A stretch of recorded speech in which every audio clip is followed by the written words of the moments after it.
beautiful life.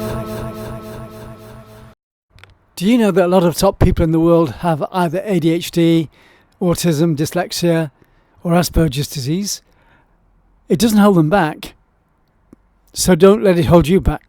People that think outside the box change things.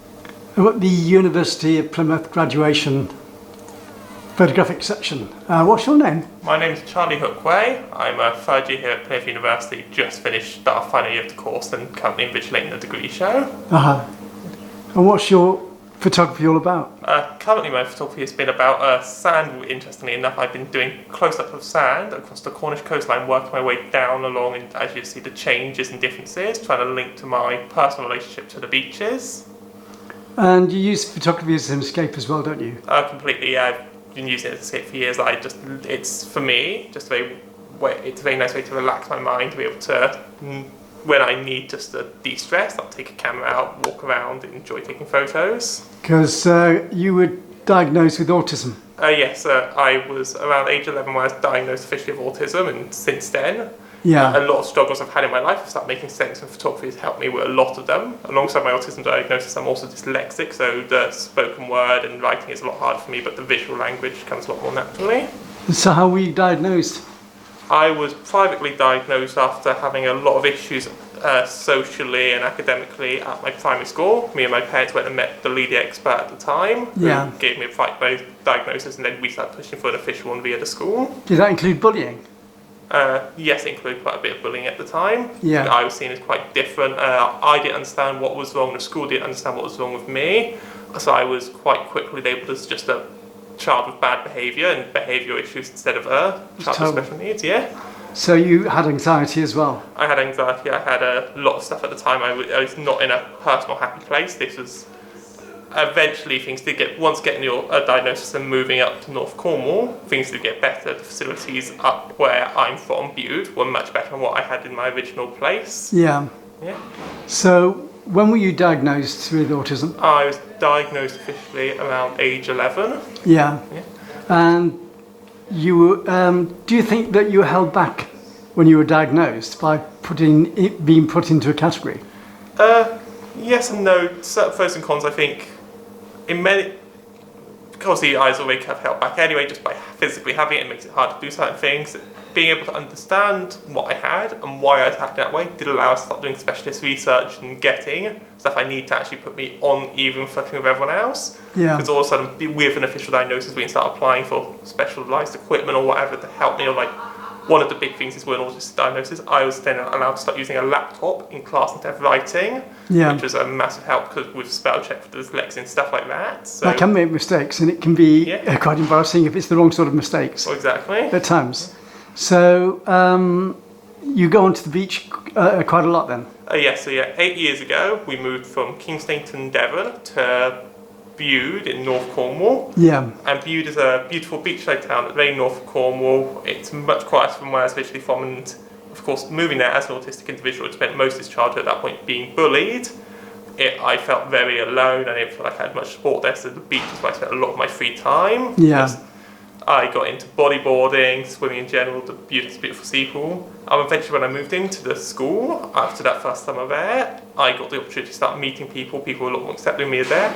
And I had these opportunities to, after school, go to the beach with friends, and just simple things like that, which having access to the beach and being able to spend my time on the beach and just love for it made it a lot easier to connect with people, because in a North Cornish town like that, everyone has a love for the beaches.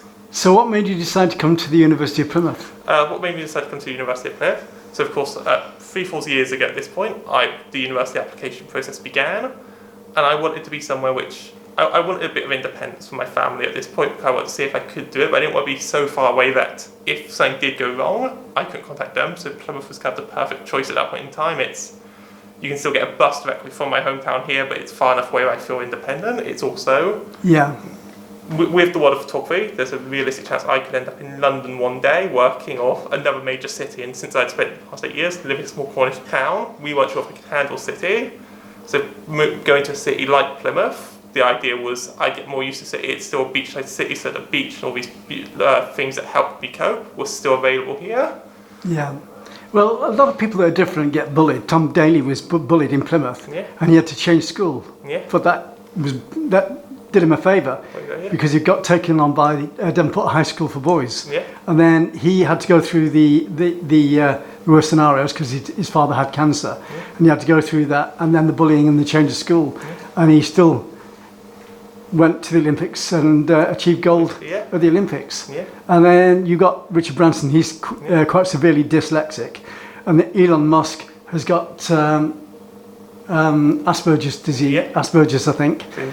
So it can work in your favour because people that think outside the box can be very, very creative, and they think differently to other people. I think I've got dyslexia, and I was bullied at school as well. I think it's all about how school systems handle it. Originally, when I was diagnosed and was living in Devon, the school system very much around that area there was a specialist school for kids with that, and they tried to get kids out of the main school system to a specialist school. I never ended up going to a specialist school because my parents didn't think it'd be best for me. Eventually, I said 8 years ago, my dad's job changed and he had to start work up in the north of Cornwall, Bude. So my entire family relocated to Bude, and there the entire school system's different because it's a much smaller, isolated area. There is no specialist school, so the mainstream education is suddenly a lot more prone to deal with stuff like that. They have whole entire special units. So when I went in with these problems, everyday teachers knew how to deal and help people like me, and that's, I think, ultimately, if I had to say what made the difference, it's that. Can we look at your photography now? Of course. So what's this piece about? So this piece, I said, I'm trying to capture my relationship to the beach, and particularly to me, one of the things I've loved about the beach is the sand. I love just lying there. I love how relaxed I feel just lying on the sand. So I've gone down the North Cornish coastline, taking samples of the sand and then bringing them into a studio environment and photographing them with a macro lens. So you get these very close-up, fine photos of the sand where you can just make out all the little details that make up the sand, and you can see. And what sort of lens do you use? I am using a standard 50mm lens, but I've used multiple ring extenders on it to give it the macro effect. So I'm also using 6 ring extenders. I think it ends up with an extra 200mm to it, which, yes, you just get this very strong macro effect with it. And then it's all photographed in a studio environment, because when you shoot like this in macro, the images get very dark, so you need some very powerful lights to brighten them up, so it's just surrounded by very bright light shining at the sand, which is just on a pile on a plinth with a camera on a tripod pointed down at it. And then I use a very pseudo-scientific approach where I'm only changing the sand, the camera doesn't move, the lights don't move, so you truly get to see the differences in all the different sand when you see the entire series. You told me that you were written off at one point, and you were told that you probably wouldn't get anywhere in life, and then you've managed to get yes, a high qualification. What's your qualification? Okay, so come this October when the official when the official graduation happens, I'll be getting a BA honours in photography, which will be my degree. Yeah, that's amazing. Yeah. Which I said I was told in around year 4 that the headmaster and mistress at the school at the time didn't believe I'd survive in a school environment, didn't believe I could make it, and this is before I moved to Bude. But since then, since moving to Bude, and since you've flown. I've flown. I've done amazing things. I've got my GCSEs, A levels, and now a degree. Which it's so easy to categorise people and put them in boxes and hold them back, and I've seen that with other people. You know. So can we see your other stuff now? Of course, yeah. Thank you. So the degree show is divided into 2 sections, the main hallway where you've got the bigger pieces, and then personal portfolios in the smaller secondary room, which will contain the rest of my series, and the samples of sand which links to the work. Yeah. If we just come along here.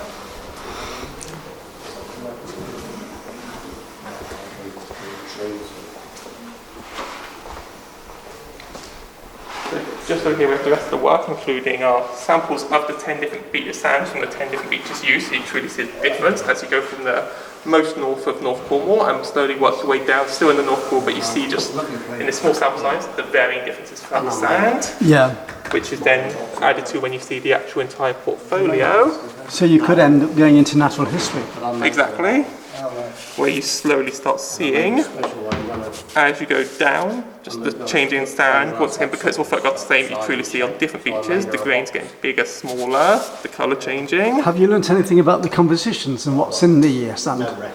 Yes, I have. As you go down North Cornwall, you start getting more slate in the sand, which is what turns it more black and the darker colours. Yeah.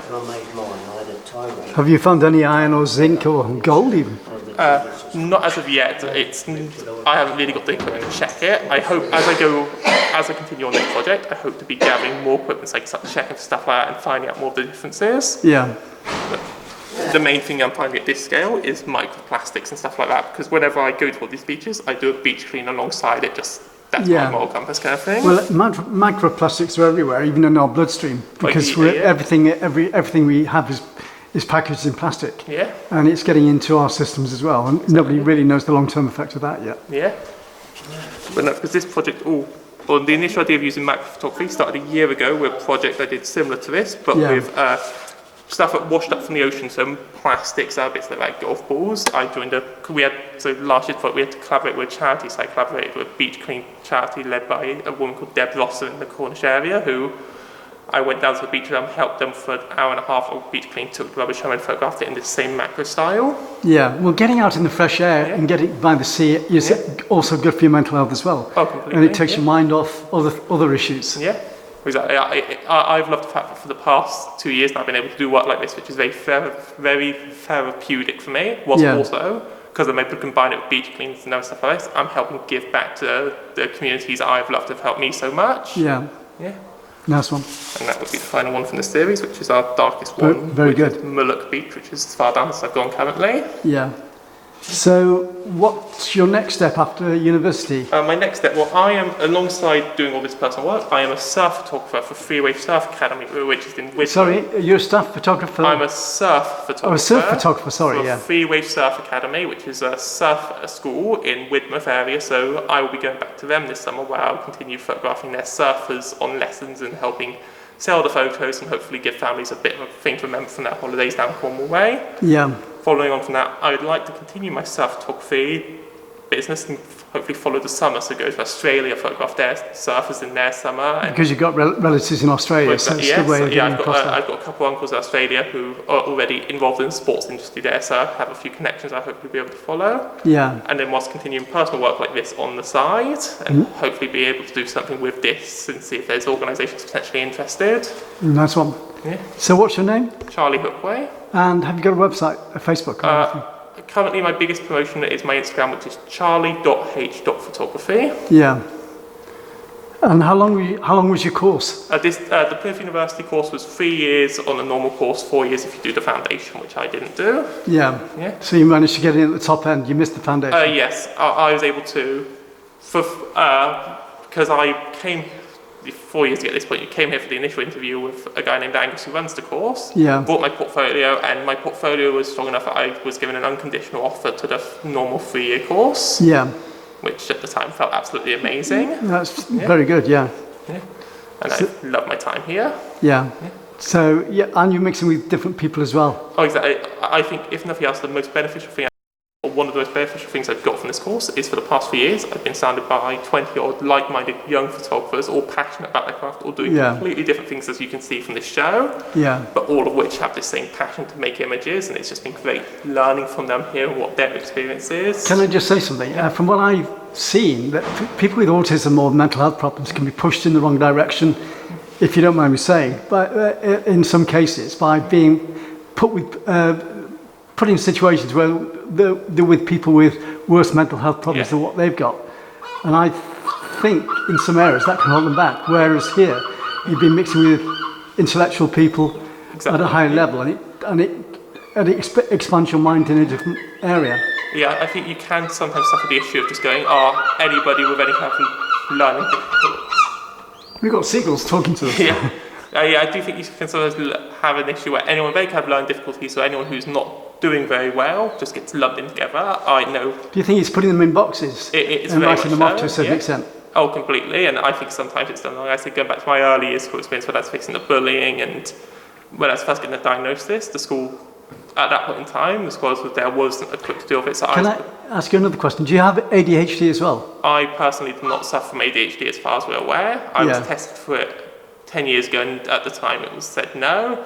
Yeah. I of course, I do show some traits, but none of which, to me, I don't personally believe I have it. It's, of course, it being a spectrum, everyone can show traits, and there's also a lot of links between ADHD, autism, and everything else on the spectrum. I think there could be too many boxes as well. I mean, when I was a schoolboy, I've always been athletic, and I was that hyper when I was at school that I couldn't concentrate on education. So I got low grades, but I made it for it later on in life, because I did a BTEC in Iraq and did a HND in media, film, television, and that was enough for me. I didn't need to go for the BA because I wanted to get out in the field and working.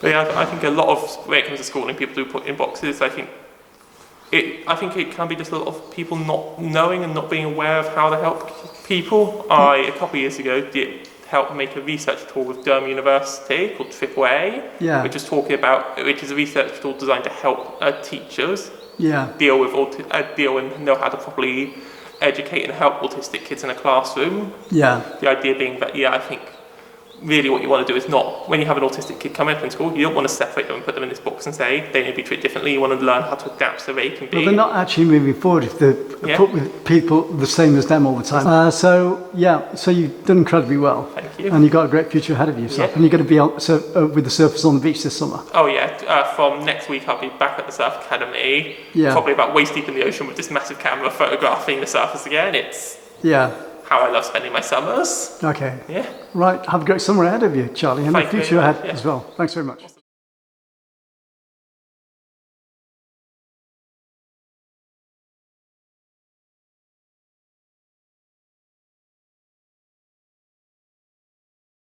Special thanks to Charlie and everybody at the University of Plymouth 2025. Love Summertime TV Worldwide. You can contact us at ccsphoto1@gmail.com. Don't forget to friend and share the video. It's